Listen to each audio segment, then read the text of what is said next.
হাদিসের মধ্যে আছে নবীজি নিজে নবীর মেয়ে ফাতেমা রাদিয়াল্লাহু তাআলা আনহা বলেন, ফাতেমা কি নামাজি ছিল না বেনামাজি? পর্দানশীল না বেপর্দা নারী?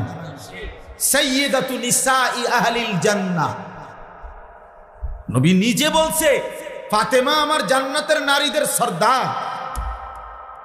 সেই ফাতেমার ঘরের দরজা আল্লাহর নবী সাল্লাল্লাহু আলাইহি সাল্লাম ফজরের নামাজের সময় নবী নিজে ফাতেমার ঘরের দরজার কড়া নাড়তেন আর বলতেন, ইয়া ফাতেমা কুমি, ফাতেমারে আমার মা, নামাজের জন্য উঠো মা, কুমি লিসসালাহ, নামাজের জন্য উঠো মা, আনকিজি নাফসাকে মিনান নার, মা ফাতেমা জাহান্নামের আগুন থেকে নিজেকে বাঁচাও মা, ফা ইন্নী লা উগনি আনকে মিনাল্লাহি শাইআন,